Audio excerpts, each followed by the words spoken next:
Banking and insurance എന്ന subject നമ്മൾ continue ചെയ്യുകയാണ്. സോ ഫസ്റ്റ് മൊഡ്യൂളിൽ ഞാൻ കഴിഞ്ഞ ക്ലാസ്സിൽ പറഞ്ഞതുപോലെ നമുക്ക് മെയിനായിട്ട് 3 ടോപ്പിക്കാണുള്ളത്. അതിൽ ആദ്യത്തെ ടോപ്പിക്കായ ക്ലാസിഫിക്കേഷൻ ഓഫ് ബാങ്ക്സ് എന്ന ടോപ്പിക്കാണ് നമ്മൾ കവർ ചെയ്ത് കഴിഞ്ഞത്. ഓക്കെ, സോ നെക്സ്റ്റ് ടോപ്പിക് എന്ന് പറയുന്നത് മോസ്റ്റ് പ്രോബബിളി നമ്മളൊരു എസ്സേ ടോപ്പിക്കായിട്ട് പ്രതീക്ഷിക്കുന്നതാണ് ഫങ്ഷൻസ് ഓഫ് കൊമേഴ്ഷ്യൽ ബാങ്ക്സ്. മിക്കവാറും കേസിൽ പണ്ട് മുതലേ, അതായത് പണ്ട് ഈ subject banking law and practice എന്നും പറഞ്ഞ് ചെറിയൊരു ടോപ്പിക്കിൽ ഉണ്ടായിരുന്നു. ഓക്കെ, അതായത് പൂർണ്ണമായിട്ടും ഇപ്പോൾ ഇതൊരു പുതിയ സബ്ജക്റ്റായിട്ട് ഇൻട്രൊഡ്യൂസ് ചെയ്തെങ്കിലും ചില ടോപ്പിക്കൊക്കെ വർഷങ്ങൾക്ക് മുൻപേ ഉള്ളതാണ്.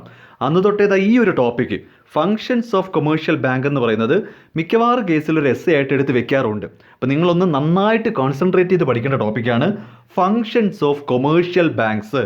അതായത് ഒരു കൊമേഴ്ഷ്യൽ ബാങ്ക്സിൻ്റെ ജോലികൾ എന്തൊക്കെയാണ്, ഒരു കൊമേഴ്ഷ്യൽ ബാങ്ക്സിനകത്ത് എന്തൊക്കെയാണ് നടക്കുന്നത്, അവരുടെ ആക്ടിവിറ്റീസ് എന്തൊക്കെയാണെന്നാണ് പഠിക്കേണ്ടത്. ഓക്കെ, മെയിനായിട്ട് ഞാൻ നിങ്ങൾക്കൊരു ചാർട്ടായിട്ട് അവതരിപ്പിക്കുവാണ്. ഫങ്ഷൻസ് ഓഫ് കൊമേഴ്ഷ്യൽ ബാങ്ക് പെട്ടെന്ന് മനസ്സിലാക്കിയെടുക്കുന്നതിന് വേണ്ടി ഈ ഒരു ചാർട്ട് ഒന്ന് പഠിച്ചു വെച്ചേക്കുക.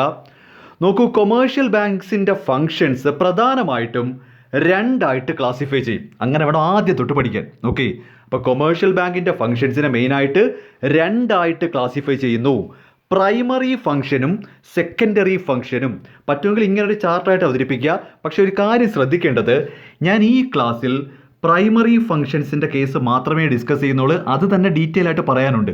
സെക്കൻഡറി ഫംഗ്ഷനിൽ ഒന്നുമില്ല എന്ന് കരുതരുത്. തൽക്കാലം ഞാൻ സെക്കൻഡറി ഫംഗ്ഷൻ്റെ ചാർട്ട് ഇവിടെ കംപ്ലീറ്റ് ആക്കിയിട്ടില്ല. അത് അടുത്ത ക്ലാസ് ആയിട്ട് എടുക്കാം. അപ്പോൾ ഞാനിപ്പോൾ ഇവിടെ ഫങ്ഷൻസ് ഓഫ് കൊമേഴ്ഷ്യൽ ബാങ്കിൽ പ്രൈമറി ഫങ്ഷൻസ് മാത്രമാണ് ഡിസ്കസ് ചെയ്യുന്നത്. കാര്യം അത് കുറച്ച് നന്നായിട്ട് തന്നെ പഠിപ്പിക്കാം. ഒരു എസ്സേ ഞാൻ പ്രതീക്ഷിക്കുന്നുണ്ട്. ഓക്കെ, അപ്പോൾ തിരിച്ചു വാ. കാര്യങ്ങൾ ഇങ്ങനെയാണ് മനസ്സിലാക്കേണ്ടത്. കൊമേഴ്ഷ്യൽ ബാങ്കിൻ്റെ ഫങ്ഷൻസ് ഫസ്റ്റ് ഓഫ് ഓൾ മെയിനായിട്ട് രണ്ടായിട്ട് ക്ലാസിഫൈ ചെയ്യുക. പ്രൈമറി ഫങ്ഷൻസും സെക്കൻഡറി ഫങ്ഷൻസും. ഓക്കെ, തൽക്കാലം സെക്കൻഡറി ഫങ്ഷൻസ് അവിടെ നിൽക്കട്ടെ. തൽക്കാലം സെക്കൻഡറി ഫങ്ഷൻസിലോട്ട് നിങ്ങളുടെ കണ്ണ് പോകണ്ട. അത് അടുത്ത ക്ലാസ്സിൽ കണ്ടിന്യൂഷൻ ആയിട്ട് എടുക്കാം. ഇനി പ്രൈമറി ഫങ്ഷൻസിലേക്ക് വന്നാൽ പ്രൈമറി ഫംഗ്ഷൻ തന്നെ പ്രധാനമായിട്ടും 3 ഫങ്ഷൻസ് ഉണ്ട്. പ്രൈമറി ഫംഗ്ഷനകത്ത് പ്രധാനമായിട്ടും 3 ക്ലാസിഫിക്കേഷൻ ഒന്ന് കുറിച്ച് വെച്ചോ. Accepting deposit, lending money, credit creation.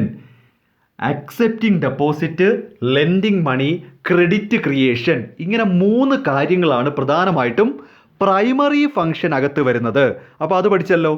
Commercial ബാങ്കിൻ്റെ ഫങ്ഷൻസ് പ്രധാനമായിട്ടും 2: പ്രൈമറി ഫംഗ്ഷൻ, സെക്കൻഡറി ഫംഗ്ഷൻ. നമുക്ക് പ്രൈമറി ഫംഗ്ഷൻസിലേക്ക് ഒന്ന് കണ്ണോടിച്ചാൽ പ്രൈമറി ഫംഗ്ഷനെ തന്നെ വീണ്ടും 3ആയിട്ട് ക്ലാസിഫൈ ചെയ്യുന്നു. അക്സെപ്റ്റിംഗ് ഡെപ്പോസിറ്റ്, ലെൻഡിങ് മണി കടം കൊടുക്കുക, ഡെപ്പോസിറ്റ് സ്വീകരിക്കുക, കടം കൊടുക്കുക. മൂന്നാമത്തത് ക്രെഡിറ്റ് ക്രിയേഷൻ. നമുക്ക് ആദ്യം 1 by 1 ആയിട്ട് നോക്കാം. ഈ ഒരു ടോപ്പിക് ഉണ്ടല്ലോ, ക്രെഡിറ്റ് ക്രിയേഷൻ. ഈ ഒരു ടോപ്പിക്ക് വളരെ പ്രധാനപ്പെട്ട ഒരു സെപ്പറേറ്റ് ടോപ്പിക്കാണ്. അപ്പോൾ ഇതിവിടെ കുറച്ച് പ്രാധാന്യത്തോടു കൂടി തന്നെ ഞാൻ പഠിപ്പിക്കും. ഓക്കെ, നമുക്ക് ഓരോന്നായിട്ട് നോക്കാം. ഇവിടെ ഒരു ബാങ്കിൻ്റെ ഏറ്റവും പ്രധാനപ്പെട്ട പ്രൈമറി എന്ന് പറയുമ്പോൾ ഏറ്റവും പ്രധാനപ്പെട്ട 2 ജോലികളെന്ന് പറയുന്നത് ഈ അക്സെപ്റ്റിംഗ് ഡെപ്പോസിറ്റും ലെൻഡിങ് മണിയുമാണ്. ആളുകളുടെ കയ്യിൽ നിന്നും പൈസ ഡെപ്പോസിറ്റായിട്ട് സ്വീകരിക്കുക, അത് ആവശ്യമുള്ളവർക്ക് ലോണായിട്ട് കൊടുക്കുക. ഇതാണ് ഒരു ബാങ്കിൻ്റെ ഏറ്റവും പ്രധാനപ്പെട്ട ഫംഗ്ഷൻ. അക്സെപ്റ്റിംഗ് ഡെപ്പോസിറ്റും ലെൻഡിങ് മണിയും. ഓക്കെ, ഞാൻ ഇനി പറയാൻ പോകുന്ന സ്റ്റേറ്റ്മെൻറ്റ് ശ്രദ്ധിച്ച് കേൾക്കണം. വേണമെങ്കിൽ 2 വട്ടം പറയാം. നല്ല രീതിയിൽ തലയിൽ സേവ് ചെയ്യണം. നോക്കൂ, എ എന്ന് പറയുന്ന ഒരാളുടെ കയ്യിൽ നിന്നും ഡെപ്പോസിറ്റ് സ്വീകരിച്ചിട്ട് ബി എന്ന് പറയുന്ന ഒരാൾക്ക് ലോൺ കൊടുക്കുന്നു. ഇതാണല്ലോ ബാങ്കിൻ്റെ പ്രവൃത്തി. ഒരാളിൽ നിന്നും ഡെപ്പോസിറ്റ് സ്വീകരിച്ചിട്ട് മറ്റൊരാൾക്ക് ലോൺ കൊടുക്കും. ഒരാൾ ഡെപ്പോസിറ്റ് ഇടുന്നു, ലോൺ വാങ്ങുന്നു, ഡെപ്പോസിറ്റ് ചെയ്യുന്നു, ലോൺ കൊടുക്കുന്നു. ഇതാണ് മെയിൻ ആയിട്ടുള്ള പരിപാടി. ഓക്കെ, എ എന്ന് പറയുന്ന ആളുടെ കയ്യിൽ നിന്നും ഡെപ്പോസിറ്റ് സ്വീകരിച്ച് ബി എന്ന് പറയുന്നയാൾക്ക് ലോൺ കൊടുക്കുന്ന ഈ ആക്ടിവിറ്റി നടക്കുമ്പോൾ തന്നെ ഓട്ടോമാറ്റിക്കലി ഇതിനോടൊപ്പം അങ്ങ് സംഭവിച്ചു പോകുന്നതാണ് ക്രെഡിറ്റ് ക്രിയേഷൻ. തൽക്കാലം നിങ്ങളിത് മനസ്സിലാക്കേണ്ടത്, ക്രെഡിറ്റ് ക്രിയേഷൻ എന്ന് പറയുന്നത് ഒരു സെപ്പറേറ്റ് ആക്ടിവിറ്റി അല്ല. അതായത് ഡെപ്പോസിറ്റ് സ്വീകരിച്ചു, കടം കൊടുത്തു, ക്രെഡിറ്റ് ക്രിയേഷൻ നടത്തി, അങ്ങനെ 3ആയിട്ടല്ല. ക്രെഡിറ്റ് ക്രിയേഷൻ എന്ന് പറയുന്നത് ഡെപ്പോസിറ്റ് സ്വീകരിച്ച് ലോൺ കൊടുക്കുമ്പോൾ തന്നെ സൈമൾട്ടേനിയസ് ആയിട്ട് ഓട്ടോമാറ്റിക്കലി അതിനകത്ത് സംഭവിച്ചങ്ങ് പോകുന്നതാണ്. ബാങ്ക് ഡെലിബറേറ്റ്ലി പിന്നൊന്നും ചെയ്യത്തില്ല. ഡെപ്പോസിറ്റ് എടുക്കുന്നു, ലോൺ കൊടുക്കുന്നു, അപ്പോൾ തന്നെ അവിടെ ക്രെഡിറ്റ് ക്രിയേഷൻ സംഭവിക്കും. അതെങ്ങനെയാണെന്നുള്ളത് ഞാൻ വഴിയെ പറഞ്ഞുതരാം. ഞാനിത് പറയാൻ കാര്യം, ചിലപ്പോൾ ഈ 3ാമത്തെ ഫംഗ്ഷൻ ചില ടെക്സ്റ്റിലൊന്നും പ്രൈമറി ഫംഗ്ഷൻ്റെ ഒരു ഹെഡായിട്ട് കാണത്തില്ല. ഇത് ചിലപ്പോൾ കാണത്തില്ല. അതിൻ്റെ കാര്യം അവർ പറയുന്നത് ഇങ്ങനെയാണ്: ഡെപ്പോസിറ്റ് സ്വീകരിച്ച് ലോൺ കൊടുക്കുമ്പോൾ തന്നെ അവിടെ ക്രെഡിറ്റ് ക്രിയേഷനും കൂടെ സംഭവിക്കുന്നുണ്ട്. അപ്പോൾ അത് മൂന്നാമതൊരു ആക്ടിവിറ്റി ആയിട്ട് പറയണ്ടല്ലോ, ഈ ഒരു വാദഗതി ഉണ്ട്. പക്ഷെ നമ്മുടെ ടെക്സ്റ്റിൽ ഇത് മൂന്നായിട്ട് പറയുന്നുണ്ട്. ഒരിക്കൽ കൂടെ ആവർത്തിച്ച് പറയുവാണ്. ഒരു ബാങ്ക് കുറച്ച് ആൾക്കാരുടെ നിന്ന് ഡെപ്പോസിറ്റ് വാങ്ങുന്നു, മറ്റു ചില ആൾക്കാർക്ക് പൈസ ആവശ്യമുള്ളവർക്ക് ലോൺ കൊടുക്കുന്നു. ഇത് രണ്ടും ഓക്കെ ആണല്ലോ. ഈ കാര്യം സംഭവിക്കുമ്പോൾ ഡെപ്പോസിറ്റ് സ്വീകരിച്ച് ലോൺ കൊടുക്കുമ്പോൾ തന്നെ അതിനകത്ത് സംഭവിച്ചു പോകുന്നതാണ് ഈ ക്രെഡിറ്റ് ക്രിയേഷൻ. അതിനുവേണ്ടി ബാങ്ക് പിന്നെ പ്രത്യേകിച്ചൊന്നും ചെയ്യത്തില്ല. മനസ്സിലാവുന്നുണ്ടോ? ഡെപ്പോസിറ്റ് സ്വീകരിക്കുന്നു, ലോൺ കൊടുക്കുന്നു, അപ്പോൾ തന്നെ എന്ത് സംഭവിക്കും? അതിനകത്ത് തന്നെ ക്രെഡിറ്റ് ക്രിയേഷനും കൂടെ നടന്നു പോവുകയാണ്. അതൊരു സെപ്പറേറ്റ് ആക്ടിവിറ്റി അല്ല. ബാങ്ക് ഡെലിബറേറ്റ്ലി ഒന്നും ചെയ്യാറില്ല ക്രെഡിറ്റ് ക്രിയേഷന് വേണ്ടി. ഈ രണ്ട് കാര്യം നടക്കുമ്പോൾ തന്നെ ക്രെഡിറ്റ് ക്രിയേഷൻ നടക്കും. അപ്പോൾ ക്രെഡിറ്റ് ക്രിയേഷൻ എങ്ങനെയാണെന്നുള്ളത് ഞാൻ വഴിയെ പറഞ്ഞുതരാം. സോ നമുക്കിനി നോക്കേണ്ടുന്നത്, ഞാൻ കുറേ നേരം കൊണ്ട് വായിട്ടലയ്ക്കുന്നു, ഡെപ്പോസിറ്റ് കിട്ടും. ഏതൊക്കെ തരത്തിലുള്ള ഡെപ്പോസിറ്റ് ഉണ്ടെന്ന് നോക്കണം. ഒരു ബാങ്കിന് പ്രധാനമായിട്ടും, ഒരു ബാങ്കിലോട്ട് നമുക്ക് പ്രധാനമായിട്ടും ഏതൊക്കെ തരത്തിലുള്ള ഡെപ്പോസിറ്റാണുള്ളത്. ജസ്റ്റ് ആ പേരുകൾ ഓർത്ത് വെച്ചേക്കണം. അക്സെപ്റ്റിംഗ് ഡെപ്പോസിറ്റ് എന്ന് പറയുമ്പോൾ നമ്മൾ മനസ്സിലാക്കേണ്ടത് ആൾക്കാർ ഇരിക്കുന്ന പൈസ ബാങ്കിലോട്ട് എത്തുന്നു, ആളുകളുടെ പണം ബാങ്കിലോട്ട് എത്തുന്നു. ലെൻഡിങ് മണി എന്ന് പറയുമ്പോൾ ബാങ്കിൽ നിന്നും പണം ആളുകളിലേക്ക് എത്തുന്നു, അല്ലേ? അക്സെപ്റ്റിംഗ് ഡെപ്പോസിറ്റ് എന്ന് പറഞ്ഞാൽ ബാങ്ക് ഡെപ്പോസിറ്റ് അക്സെപ്റ്റ് ചെയ്യുന്നു, അപ്പോൾ ആളുകളുടെ പണം ബാങ്കിൽ എത്തുന്നു. ലെൻഡിങ് മണി എന്ന് പറഞ്ഞാൽ ബാങ്ക് ആളുകൾക്ക് പണം കടം കൊടുക്കുന്നു. ഇത് രണ്ടുമാണ് നമ്മളിപ്പോൾ ഡിസ്കസ് ചെയ്യാൻ പോകുന്നത്. ഓക്കെ, ഒരിക്കൽ കൂടെ ജസ്റ്റ് ഒന്നും കൂടെ സൂചിപ്പിക്കുവാണ്. ഈ പറയുന്ന രണ്ട് ആക്ടിവിറ്റി നടക്കുമ്പോൾ തന്നെ ഓട്ടോമാറ്റിക്കലി ബാങ്ക് പിന്നെ പ്രത്യേകിച്ച് ഒന്നും ചെയ്യാതെ ഇതിനകത്ത് തന്നെ ഓട്ടോമാറ്റിക്കലി നടന്നു പോകുന്നതാണ് ഈ ക്രെഡിറ്റ് ക്രിയേഷൻ. അത് ഇതിനകത്ത് തന്നെ സംഭവിക്കുന്നതാണ്. നമ്മൾ സെപ്പറേറ്റ് ആയിട്ട് ഡെപ്പോസിറ്റ് സ്വീകരിച്ചു, പണം കടം കൊടുത്തു, ഇനി നമുക്ക് ക്രെഡിറ്റ് ക്രിയേറ്റ് ചെയ്യാം, അങ്ങനല്ല ബാങ്കിൻ്റെ രീതി. ഡെപ്പോസിറ്റ് സ്വീകരിച്ചു, പണം കടം കൊടുത്തു, ഇനി നമുക്കൊരു കാര്യം ചെയ്യാം, ക്രെഡിറ്റ് ക്രിയേറ്റ്. അത് മൂന്നാമത്തെ ഒരു ആക്ടിവിറ്റി അല്ല. ഡെപ്പോസിറ്റ് സ്വീകരിച്ച് ലോൺ കൊടുക്കുമ്പോൾ തന്നെ ഓട്ടോമാറ്റിക്കലി അതിനകത്ത് ക്രെഡിറ്റ് ക്രിയേഷൻ നടന്നു പോകുന്നുണ്ട്. ഓക്കെ ആണല്ലോ. അപ്പോൾ നമുക്ക് ജസ്റ്റ് ഇനി നോക്കേണ്ട ഇത്രയേ ഉള്ളൂ. പ്രൈമറി ഫംഗ്ഷനിൽ ഡെപ്പോസിറ്റുകൾ ഏതൊക്കെയാണ്, ഒരു ബാങ്ക് ഓഫർ ചെയ്യുന്ന ഡെപ്പോസിറ്റ് ഏതൊക്കെയാണ്? Fixed deposit, current deposit, savings deposit, recurring deposit, endowment deposit, miscellaneous deposit. പ്രധാനമായിട്ടും ഇങ്ങനെ 6 പേരുകളിലായിട്ടാണ് നമുക്ക് ബാങ്കിലോട്ട് ഡെപ്പോസിറ്റ് ചെയ്യാൻ പറ്റുന്നത്. Fixed deposit, current deposit, savings deposit, recurring deposit, endowment deposit, miscellaneous deposit. ഇനി ഇത് ഓരോന്നും എന്താണെന്നുള്ളത് ചെറുതായിട്ടൊന്ന് ബ്രീഫ് ചെയ്ത് പറഞ്ഞുതരാം. ആദ്യം ഫിക്സഡ് ഡെപ്പോസിറ്റ്. ഫിക്സഡ് ഡെപ്പോസിറ്റ് എന്ന് പറഞ്ഞാൽ നമ്മുടെയൊക്കെ വീട്ടുകാർക്കുള്ളത് തന്നെ ആയിരിക്കും. ഒരു പെർട്ടിക്കുലർ പീരീഡിലേക്ക് വേണ്ടിയായിരിക്കും ഡെപ്പോസിറ്റ് ചെയ്യുന്നത്. അതിന് മുൻപായിട്ട് അത് വിഡ്രോ ചെയ്യാൻ പാടാണ്. അപ്പോൾ നമ്മൾ 5 വർഷത്തേക്ക് ഡെപ്പോസിറ്റ് ചെയ്യും. അപ്പോൾ നമുക്ക് ഇൻട്രസ്റ്റ് റേറ്റ് കൂടുതലായിരിക്കും. മനസ്സിലാവുന്നുണ്ടോ? ഒരു ടേം ഡെപ്പോസിറ്റ് എന്ന് ഉദ്ദേശിക്കുന്നത്, അല്ലെങ്കിൽ ഫിക്സഡ് ഡെപ്പോസിറ്റ് എന്ന് പറഞ്ഞു കഴിഞ്ഞാൽ നമ്മളൊരു ഫിക്സഡ് പീരീഡിലേക്കായിരിക്കും ഡെപ്പോസിറ്റ് ചെയ്യുന്നത്. 5 വർഷത്തേക്ക്, 3 വർഷത്തേക്ക്. അപ്പോൾ നമ്മൾ ഉദ്ദേശിക്കുന്നത് 5 വർഷം ആ പൈസ ബാങ്കിൽ കിടക്കും. നമുക്ക് നല്ല രീതിയിലൊരു ഇൻട്രസ്റ്റും കിട്ടും. ആ ഒരു എക്സ്പയറി കഴിയുമ്പോൾ മാത്രമേ നമുക്കത് തിരിച്ച് കിട്ടത്തുള്ളൂ. അതിനെയാണ് നമ്മൾ ഫിക്സഡ് ഡെപ്പോസിറ്റ് എന്ന് പറയുന്നത്. അപ്പോൾ ഈ ഫിക്സഡ് ഡെപ്പോസിറ്റ് ഇട്ട് കഴിഞ്ഞാൽ പിന്നെ ആ പൈസ കൂടെ പോയി എടുക്കാൻ പറ്റത്തില്ല. ഒരു 5 വർഷത്തേക്കോ 8 വർഷത്തേക്കോ 3 വർഷത്തേക്കോ ഇട്ട് കഴിഞ്ഞാൽ പിന്നെ ആ പീരീഡ് കഴിഞ്ഞാലേ ആ പൈസ കിട്ടും. അതിന് മുൻപ് എടുക്കാൻ പറ്റും. അതിനകത്ത് ഭയങ്കര പ്രൊസീജിയറൊക്കെയാണ്. നോർമലി നമ്മൾ ഉദ്ദേശിക്കുന്നത് കുറച്ച് നാളത്തേക്ക് അത് അവിടെ കിടക്കട്ടെ. ഇപ്പോൾ ഒരു വീട് വെക്കാനോ ഒരു കല്യാണം നടത്താനോ അങ്ങനെയൊക്കെ ഉദ്ദേശിച്ച് കുറേ നാളത്തേക്ക് അവിടെ കിടക്കട്ടെ എന്ന് വിചാരിച്ചാണ്. പക്ഷേ നല്ലൊരു എമൗണ്ട് ഓഫ് ഇൻട്രസ്റ്റ് കിട്ടും. അപ്പോൾ ഫിക്സഡ് ഡെപ്പോസിറ്റ് എന്ന് പറഞ്ഞാൽ ഒരു പീരീഡ് ഓഫ് ടൈമിലേക്ക് വേണ്ടി ഇടുന്നതാണ് ഫിക്സഡ് ഡെപ്പോസിറ്റ്. അടുത്തത് കറണ്ട് ഡെപ്പോസിറ്റ് അല്ലെങ്കിൽ ഡിമാൻഡ് ഡെപ്പോസിറ്റ്. നോക്കൂ, ഒരുപാട് സ്റ്റുഡൻസിൻ്റെ ഒരു കൺഫ്യൂഷനാണ് കറണ്ട് ഡെപ്പോസിറ്റും സേവിങ്സ് ഡെപ്പോസിറ്റും ഒന്നാണോ എന്നുള്ളത്. പലർക്കും ഇപ്പോഴും വിചാരിച്ചിരിക്കുന്നത് കറണ്ട് ഡെപ്പോസിറ്റും സേവിങ്സ് ഡെപ്പോസിറ്റും ഒന്നാണെന്നാണ്. ആക്ച്വലി രണ്ടും രണ്ടാണ്. നമ്മളെപ്പോലുള്ള സാധാരണക്കാർ ബാങ്കിൽ പൈസ ഇട്ടിട്ട് അത് നിങ്ങൾ ATM കാർഡ് വഴി വിഡ്രോ ചെയ്യുന്നുണ്ടെങ്കിൽ ആ ATM കാർഡ് വിഡ്രോ ചെയ്യുന്ന സമയത്ത് അവിടെ 2 ഓപ്ഷൻ ചോദിക്കാറുണ്ട്, കറണ്ട് ഡെപ്പോസിറ്റ്, സേവിങ്സ് ഡെപ്പോസിറ്റ്. ഇത് രണ്ടും രണ്ടാണ്. നമ്മളെപ്പോലുള്ള സാധാരണക്കാർക്കുള്ള ഡെപ്പോസിറ്റാണ് സത്യത്തിൽ ഈ സേവിങ്സ് ഡെപ്പോസിറ്റ്.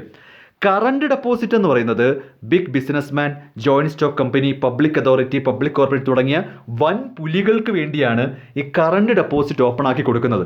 നമ്മളെപ്പോലുള്ള സാധാരണക്കാർക്ക് ബാങ്കിൽ നിന്ന് കറണ്ട് ഡെപ്പോസിറ്റ് കിട്ടില്ല. അപ്പോൾ എന്താണ് ഈ കറണ്ട് ഡെപ്പോസിറ്റിൻ്റെ പ്രത്യേകത? കറണ്ട് ഡെപ്പോസിറ്റിൽ ഇവിടെ പറയുന്നുണ്ട്, there is no restriction on the number and the amount of withdrawal from A current account. ഒരു കറണ്ട് അക്കൗണ്ടിൽ ഒരു ദിവസം എത്ര ട്രാൻസാക്ഷൻ വേണമെങ്കിലും നടത്താം, എത്ര രൂപ വേണമെങ്കിലും എത്ര തവണ വേണമെങ്കിലും വിഡ്രോ ചെയ്യാം. നമ്പർ ഓഫ് ട്രാൻസാക്ഷൻ ലിമിറ്റ് ചെയ്യത്തില്ല. ഇപ്പോൾ വലിയ വലിയ ബിസിനസ്സുകാരെ സംബന്ധിച്ച് ഡെയിലി 100-300 ട്രാൻസാക്ഷൻ നടക്കും. പൈസ വരുന്നു പോകുന്നു ഇങ്ങനെ പോയിക്കൊണ്ടിരിക്കും. ട്രാൻസാക്ഷൻ നടന്നുകൊണ്ടേയിരിക്കും. അപ്പോൾ എത്ര ട്രാൻസാക്ഷൻ വേണമെങ്കിലും നടത്താനുള്ള സൗകര്യം കറണ്ട് ഡെപ്പോസിറ്റിനകത്ത് ചെയ്തു കൊടുക്കും. എത്ര രൂപ വേണമെങ്കിലും വിഡ്രോ ചെയ്യാം, എത്ര തവണ വേണമെങ്കിലും ഒരു ദിവസം വിഡ്രോ ചെയ്യാം. പക്ഷേ സേവിങ്സ് ഡെപ്പോസിറ്റിൻ്റെ കേസിൽ, നമ്മളെപ്പോലുള്ള സാധാരണക്കാർക്കുള്ള സേവിങ്സ് ഡെപ്പോസിറ്റിൻ്റെ കേസിൽ നമ്പർ ഓഫ് ട്രാൻസാക്ഷൻ ലിമിറ്റഡ് ആണ്. അങ്ങനെ എത്ര രൂപ വേണമെങ്കിലും എത്ര തവണ വേണമെങ്കിലും വിഡ്രോ ചെയ്യാൻ പറ്റില്ല. ട്രാൻസാക്ഷൻ ലിമിറ്റ് ഉണ്ട്. അങ്ങനെ ട്രാൻസാക്ഷൻ ലിമിറ്റ് വെച്ച അക്കൗണ്ടാണ് സേവിങ്സ് അക്കൗണ്ട്.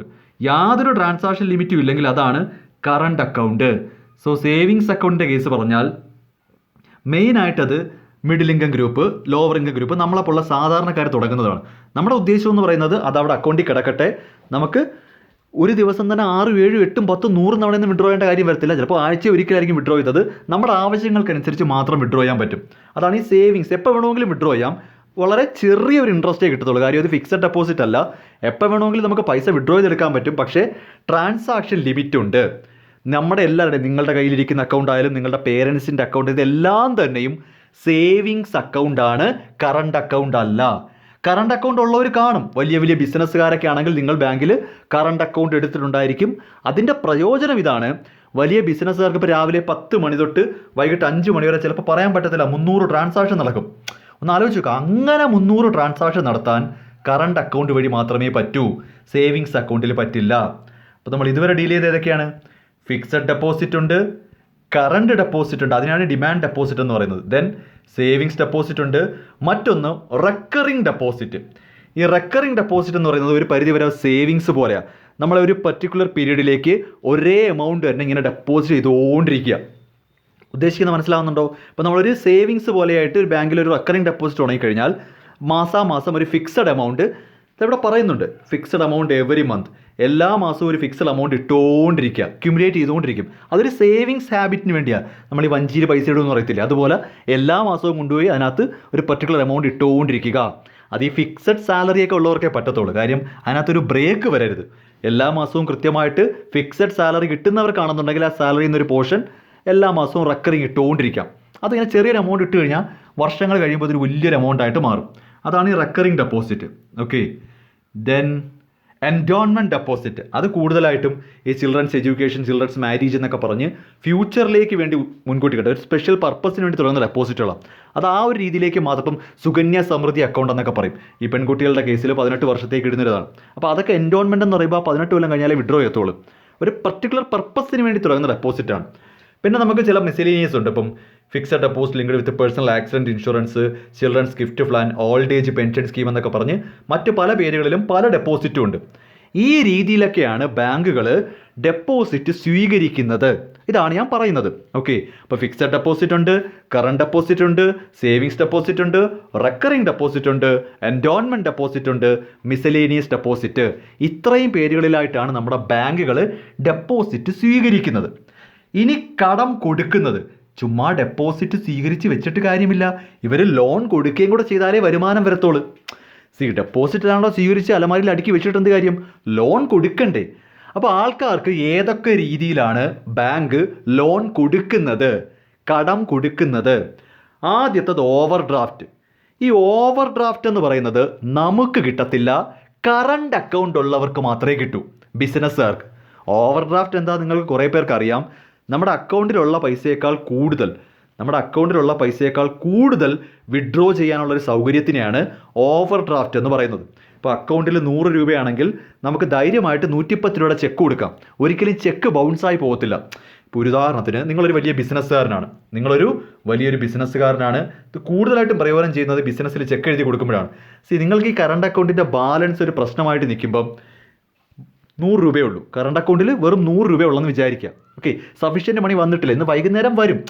കറണ്ട് അക്കൗണ്ട് എന്ന് പറഞ്ഞു കഴിഞ്ഞാൽ എപ്പോഴും എമൗണ്ട് മാറിക്കൊണ്ടിരിക്കും പിള്ളേരെ. രാവിലെ 10 മണിക്കുള്ള എമൗണ്ട് ആയിരിക്കത്തില്ല 10-15. കാര്യം അത്രയും ട്രാൻസാക്ഷൻ നടക്കുന്നുണ്ട്. അപ്പം നമുക്ക് കൃത്യമായിട്ട് അറിയത്തില്ല എൻ്റെ ആ കറണ്ട് അക്കൗണ്ടിനകത്ത് സഫീഷ്യൻ്റ് ബാലൻസ് കാണുമെന്നും. എനിക്കൊരു 110 രൂപയുടെ ചെക്ക് കൊടുക്കണം. ഓക്കെ, ഞാൻ ധൈര്യമായിട്ട് 110 ചെക്ക് എഴുതി ഒപ്പിട്ടാൻ കൊടുക്കും.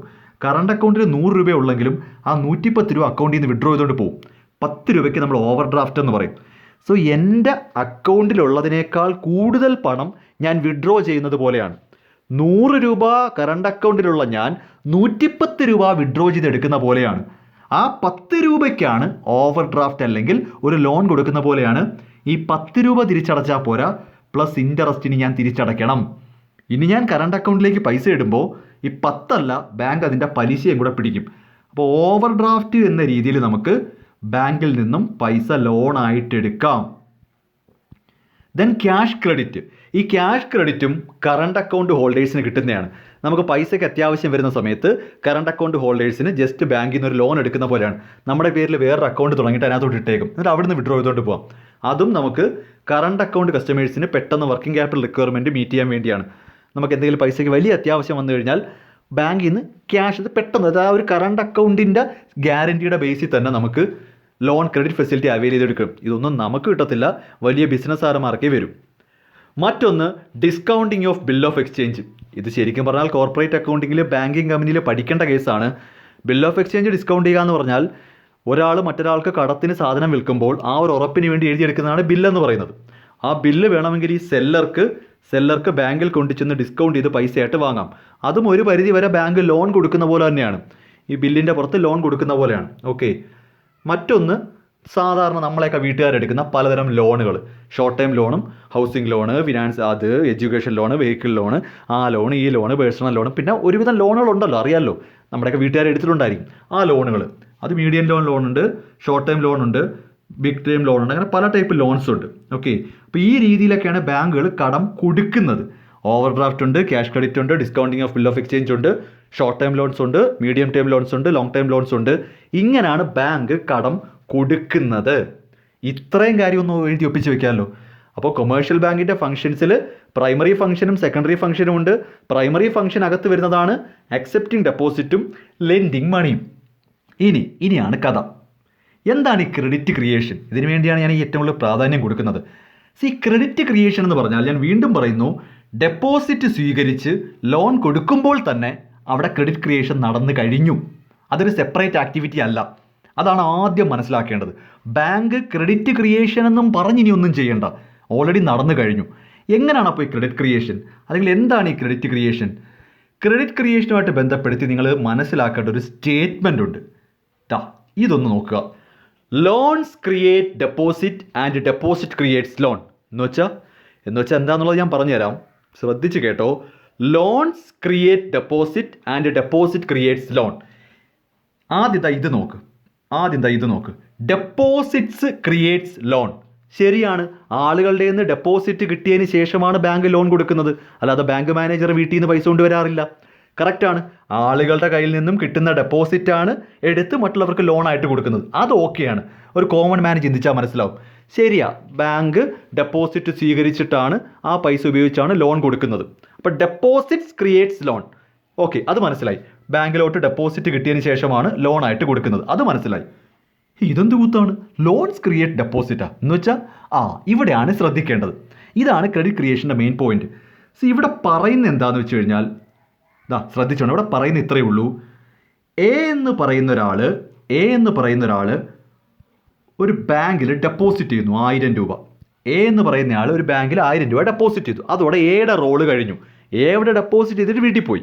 ഓക്കെ, ഈ പൈസ തന്നെയാണല്ലോ ഇനി ലോണായിട്ട് പുറത്തോട്ട് പോകേണ്ടത്. സോ ബാങ്ക് അത് ബിക്ക് ലോണായിട്ട് കൊടുത്തു. ഫുൾ എമൗണ്ട് കൊടുക്കാൻ പറ്റില്ല. അവർക്ക് കുറച്ച് റിസർവ് റേഷ്യോ, ഒരു 10% റിസർവ് റേഷ്യോ മാറ്റിയിട്ട് 900 രൂപ അവരെ ലോൺ കൊടുക്കാമെന്ന് വിചാരിക്കുക. ഞാനിപ്പോൾ അത് എക്സ്പ്ലെയിൻ ചെയ്ത് തരാം. സോ 900 രൂപ ബിക്ക് ലോൺ കൊടുത്തു. ഇത്രയും നമുക്ക് ഓക്കെയാണ്. എ എന്ന് പറയുന്നയാൾ ബാങ്കിൽ ഡെപ്പോസിറ്റ് ചെയ്തു.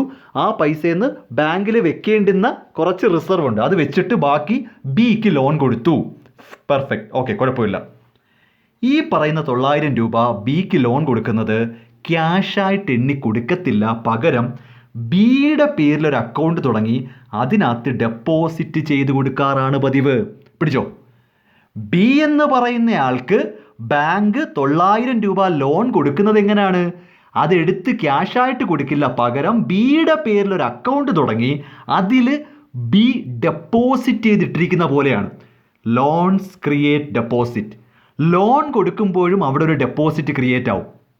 എടോ, എ എന്ന് പറയുന്നയാൾ 1000 രൂപ ബാങ്കിൽ ഡെപ്പോസിറ്റ് ചെയ്തു. ബാങ്കിന് ആവശ്യമായ റിസർവ് മാറ്റിയിട്ട് ബാക്കി 900 രൂപ ബിക്ക് ലോണാണ് കൊടുത്തത്, ഞാൻ സമ്മതിക്കുന്നു. പക്ഷെ ബിക്ക് ലോൺ ക്യാഷായിട്ട് കൊടുക്കില്ല. ബിയുടെ പേരിൽ ഒരു അക്കൗണ്ട് തുടങ്ങി അതിനകത്ത് ഡെപ്പോസിറ്റ് ചെയ്ത് കൊടുക്കും. അപ്പോൾ ബാങ്കിൽ ഇപ്പം ബിയുടെ പേരിൽ ഒരു ഡെപ്പോസിറ്റ് ഉണ്ട്. ഇനി ബിക്ക് ആവശ്യത്തിനനുസരിച്ച് ഇതിൽ നിന്ന് വിഡ്രോ ചെയ്തുകൊണ്ട് പോയാൽ മതി. ചിലപ്പോൾ 900 രൂപ ഒരുമിച്ച് ആവശ്യം വരത്തില്ല. അപ്പോൾ ബി പതുക്കെ ആവശ്യത്തിനനുസരിച്ച് അതിൽ നിന്ന് വിഡ്രോ ചെയ്യുന്ന പോലെയാണ്. ഈ ഒരു പ്രൊസീജിയറാണ് സത്യത്തിൽ ബാങ്കിൽ നടക്കുന്നത്. ഇതാണ് ബേസിക് കോൺസെപ്റ്റ്. ആദ്യം മനസ്സിലാക്കേണ്ട എങ്ങനെയാണ്, ബാങ്ക് ഒരാൾക്ക് ലോൺ കൊടുക്കുമ്പോൾ അത് ക്യാഷായിട്ടല്ല കൊടുക്കുന്നത്.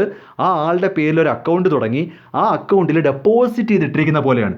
പിന്നീട് അയാൾക്ക് അതിൽ നിന്ന് പതുക്കെ വിഡ്രോ ചെയ്താണ് എടുക്കുന്നത്. അതുകൊണ്ടാണ് ഡെപ്പോസിറ്റ് ക്രിയേറ്റ്സ് ലോണും ലോൺ ക്രിയേറ്റ്സ് ഡെപ്പോസിറ്റ് എന്ന് പറയുന്നത്. ഈ ഒരു ലോജിക്ക് മനസ്സിലായോ? സിമ്പിളായിട്ട് കഴിഞ്ഞിട്ടില്ല. നമ്മളൊരാൾക്ക് ലോൺ കൊടുക്കുമ്പോൾ ആ ആളുടെ പേരിൽ അക്കൗണ്ട് തുടങ്ങി അത് ഡെപ്പോസിറ്റ് ചെയ്താണ് കൊടുക്കുന്നത്. So deposit creates loan and lone creates deposit. ഈ ഒരു ലോജിക്ക് മനസ്സിലായല്ലോ? ശരി, ഇനി ഒരു കഥ കേട്ടോണേ. ഒരു വലിയ കഥയാണ്, നീണ്ട കഥയാണ്. കേട്ടോണം. ഇതൊരു കഥ പോലെയാണ്. Suppose a person deposit 10,000 with bank A. ശ്രദ്ധിച്ചിരുന്നേ പറ്റൂ. ഓക്കെ, എ എന്ന പേരിലൊരു ബാങ്കിൻ്റെ പേരാണ് എ എന്ന പേരിലൊരു ബാങ്കിൽ ഒരാൾ 10,000 രൂപ ഡെപ്പോസിറ്റ് ചെയ്തു. ഓക്കെ, റിസർവ് എന്ന് പറയുന്നത് 10%. അപ്പോൾ 10% ബാങ്ക് അതിനകത്ത് റിസർവ് വെച്ചിട്ട് ബാക്കിയെ നമുക്ക് ലോണായിട്ട് കൊടുക്കാൻ പറ്റും. ഇപ്പോൾ ഇവിടെ വേറെ ഒന്നും പറയുന്നില്ല. ഒരു മനുഷ്യൻ എ എന്ന ബാങ്കിൽ 10,000 രൂപ പൈസ ഇട്ടു. ആ ബാങ്കിൻ്റെ റിസർവ് എന്ന് പറയുന്നത് കിട്ടുന്ന എമൗണ്ടിൻ്റെ 10% ബാങ്കിൽ സൂക്ഷിച്ച് വെച്ചിരിക്കണം. സോ ഡെപ്പോസിറ്റായിട്ട് 10,000 രൂപ ബാങ്ക് എക്ക് കിട്ടി. ശരി, ഈ പറയുന്ന ബാങ്ക് എ 10%, അതായത് 100 രൂപ, 10% 100 രൂപ, 1000 രൂപ. ഓക്കെ, 1000 രൂപ റിസർവ് വെച്ചിട്ട് ബാക്കി 9,000 രൂപ മിസ്റ്റർ എക്സിന് ലോൺ കൊടുത്തു. ബാങ്ക് എ 1000 രൂപ റിസർവായിട്ട് മാറ്റി വെച്ചിട്ട് ബാക്കി 9,000 രൂപ മിസ്റ്റർ എക്സിന് ലോണായിട്ട് കൊടുത്തു എന്ന് പറയുമ്പോൾ മനസ്സിലാക്കേണ്ടത്, ഈ 9,000 രൂപ മിസ്റ്റർ എക്സിൻ്റെ പേരിൽ ഇവിടെ ഒരു ഡെപ്പോസിറ്റ് തുടങ്ങി, ഇവിടെ ഒരു അക്കൗണ്ട് തുടങ്ങി അതിനകത്ത് ഡെപ്പോസിറ്റ് ചെയ്യുന്നത്. സോ അപ്പോൾ ബാങ്കിനെ സംബന്ധിച്ച് ഇപ്പോൾ 2 ഡെപ്പോസിറ്റായി. ആദ്യത്തെ മനുഷ്യൻ കൊണ്ടുവന്നിട്ട 10,000ൻ്റെ ഡെപ്പോസിറ്റുമായി, ലോൺ എടുത്തതിൻ്റെ പേരിൽ മിസ്റ്റർ എക്സിൻ്റെ പേരിലും ഒരു 9,000 രൂപയുടെ ഡെപ്പോസിറ്റായി. ബാങ്ക് എയിൽ ഇപ്പോൾ 2 ഡെപ്പോസിറ്റായി. ആദ്യത്തെ മനുഷ്യൻ്റെ പേരിൽ ഒരു 10,000 രൂപ ഡെപ്പോസിറ്റും ഉണ്ട്. ലോൺ എടുത്തതിൻ്റെ പേരിൽ മിസ്റ്റർ എക്സിൻ്റെ പേരിൽ ഒരു 9,000 രൂപയുടെ ഡെപ്പോസിറ്റും ആയി. ഇത്രയും ഓക്കെയാണ്. ഇനി ഈ മിസ്റ്റർ എക്സ് ഈ പറയുന്ന പൈസ വിഡ്രോ ചെയ്തെന്ന് വിചാരിക്കുക. എന്നിട്ട് മിസ്റ്റർ എമ്മിൻ്റെ കടയിൽ നിന്ന് കുറേ സാധനം വാങ്ങിയിട്ട് ഈ 9,000 രൂപ മിസ്റ്റർ എമ്മിൻ്റെ അക്കൗണ്ടിലോട്ട് ഇട്ട് കൊടുത്തു. നിങ്ങളത് അസ്യൂം ചെയ്യേണ്ട എങ്ങനെയാണ്, മിസ്റ്റർ എക്സ് എന്ന് പറയുന്നയാൾ ലോൺ എടുത്തു. ആ ലോൺ അയാളുടെ ഡെപ്പോസിറ്റ് ചെയ്തിട്ടുണ്ട്, ആ ബാങ്ക് അക്കൗണ്ടിൽ ഇട്ട് കൊടുത്തിട്ടുണ്ട്. അയാളത് ഫുള്ളായിട്ട് വിഡ്രോ ചെയ്തിട്ട് മിസ്റ്റർ എമ്മിൻ്റെ കടയിൽ നിന്ന് കുറേ സാധനം വാങ്ങിയിട്ട് മിസ്റ്റർ എമ്മിൻ്റെ ബാങ്ക് ബി ആണ്, അവിടെ കൊണ്ടുപോയി ഇട്ട് കൊടുത്തു. ആ പൈസ മിസ്റ്റർ എമ്മിൻ്റെ ബാങ്കിലോട്ട് ഡെപ്പോസിറ്റ് ചെയ്തു. സോ മിസ്റ്റർ എമ്മിൻ്റെ പേരിൽ ഇപ്പോൾ ബാങ്ക് ബിയിൽ 9,000 രൂപയുടെ ഡെപ്പോസിറ്റ് ഉണ്ട്. ഇത് വീണ്ടും സിക്ക് ലോൺ കൊടുത്തു, അല്ലെങ്കിൽ ആറിന് ലോൺ കൊടുത്തു, അടുത്ത ആൾക്ക് ലോൺ കൊടുത്തു. അവിടെ ഇതുപോലെ തന്നെ ഒരു അക്കൗണ്ട് തുടങ്ങി ഡെപ്പോസിറ്റ് ചെയ്യും. അയാളത് വീണ്ടും അയാളുടെ ബാങ്കിൽ ഇട്ട് കൊടുക്കും. ഈ രീതിയിൽ പൈസ ലോണായിട്ട് പുറത്തോട്ട് പോകും തോറും അടുത്തടുത്ത ഡെപ്പോസിറ്റ് ഉണ്ടായിക്കൊണ്ടിരിക്കും എന്ന ഈ ഒരു കോൺസെപ്റ്റിനെയാണ് ക്രെഡിറ്റ് ക്രിയേഷൻ എന്ന് ഉദ്ദേശിക്കുന്നത്. ഇത് നമ്മൾ എഴുതിക്കൊണ്ടിരുന്നു കഴിഞ്ഞാൽ 10 തവണ എഴുതാൻ പറ്റും. 10 ടൈംസ് ആയിരിക്കും ഇതിങ്ങനെ മാറി വരാൻ പോകുന്നത്. നോക്കൂ, ആദ്യം നിങ്ങൾ ഇത്ര മനസ്സിലാക്കിയാൽ മതി. ആദ്യം ഒരു ആൾ വന്ന് ബാങ്ക് എയിൽ ഒരു 10,000 രൂപ ഡെപ്പോസിറ്റ് ചെയ്തു. ബാങ്ക് എ അതിൽ നിന്ന് 1000 രൂപ മാറ്റി വെച്ചിട്ട് 9,000 രൂപ മറ്റൊരാൾക്ക് ലോൺ കൊടുത്തു. ഈ ലോൺ കൊടുക്കുന്നത് എങ്ങനെയാണ്, അയാളുടെ പേരിൽ അക്കൗണ്ട് തുടങ്ങി ഡെപ്പോസിറ്റ് ചെയ്യും. ഈ പറയുന്ന പുള്ളിക്കാരൻ 9,000 രൂപയും വിഡ്രോ ചെയ്ത് മറ്റെന്തോ സാധനം വാങ്ങിയിട്ട് ആ പറയുന്ന ആളുടെ അക്കൗണ്ടിലോട്ട് 9,000 രൂപ ഇട്ട് കൊടുത്തു. ആ 9,000 രൂപ രണ്ടാമത്തെ ബാങ്ക് 900 രൂപ മാറ്റി വെച്ചിട്ട് ബാക്കി 8,100 രൂപ വീണ്ടും ലോൺ കൊടുത്തു. എങ്ങനെയാണ് ലോൺ കൊടുക്കുന്നത്, അയാളുടെ പേരിൽ അക്കൗണ്ട് തുടങ്ങി ഡെപ്പോസിറ്റ് ചെയ്തു. വീണ്ടും അയാളത് വിഡ്രോ ചെയ്തിട്ട് മറ്റെന്തോ കാര്യം ചെയ്യാനായിട്ട് അടുത്ത ആളുടെ അക്കൗണ്ടിൽ പൈസ ഇട്ട് കൊടുത്തു. വീണ്ടും ലോൺ കൊടുത്തു, ഡെപ്പോസിറ്റ് ചെയ്തു, വീണ്ടും അടുത്ത ലോൺ കൊടുത്തു. ഇങ്ങനെ ഓൾവേസ് ഇത് അടുത്തടുത്ത ഡെപ്പോസിറ്റ്സ് ആയിട്ട് പോയിക്കൊണ്ടിരിക്കും എന്ന ഈ ഒരു ലോജിക്കിനെയാണ് ക്രെഡിറ്റ് ക്രിയേഷൻ എന്ന് പറയുന്നത്. അപ്പോൾ ഒരു 10,000 രൂപയുടെ ഡെപ്പോസിറ്റിൽ നിന്നും ഒരുപാട് അധിക ഡെപ്പോസിറ്റ്സ് ഉണ്ടാകും. അതാണ് ക്രെഡിറ്റ് ക്രിയേഷൻ. ആദ്യത്തെ ഈ മനുഷ്യൻ ബാങ്ക് എയിൽ കൊണ്ടുവന്നിട്ട ഈ 10,000-ത്തിൽ നിന്നാണ് ഈ പറയുന്ന ട്രാൻസാക്ഷൻ എല്ലാം നടന്നത്. ഓക്കെ, ഇപ്പോൾ സ്വാഭാവികമായിട്ട് നിങ്ങൾ ചിന്തിക്കുന്നത് ഈ പൈസ ബാങ്കിലോട്ട് പോയില്ലെങ്കിലോ, അടുത്തടുത്ത ട്രാൻസാക്ഷൻ നടക്കുമ്പോൾ എപ്പോഴെങ്കിലും ഒരിടത്ത് ഇത് ബാങ്ക് അക്കൗണ്ടിൽ എത്തിയില്ലെങ്കിലോ, അതൊരു അസംഷനാണ്. ബാങ്ക് അക്കൗണ്ടിലോട്ട് പൈസ എത്തണം എന്നതൊരു അസംഷനാണ്. ഇവിടെ പറയുന്നുണ്ട് 3-4 assumption. There is no leakage എന്ന് പറയുന്നുണ്ട്. പണം ഇടയ്ക്ക് വെച്ച് ലീക്കായി പോവരുത്. അവസാനം വരെയും ഈ പണം ബാങ്കുകളിൽ തന്നെ ഇങ്ങനെ കറങ്ങിക്കൊണ്ടിരിക്കണം, എങ്കിലേ ക്രെഡിറ്റ് ക്രിയേഷൻ നടക്കൂ. The amount lend is deposited in the same bank or with some other bank എന്നൊരു അസംഷൻ ഉണ്ട്. പിന്നെ മറ്റൊന്ന്, എല്ലാ ബാങ്കുകൾക്കും ഒരേ ടൈപ്പ് റിസർവ് ആണെന്നുള്ള അസംഷൻസ് ഉണ്ട്.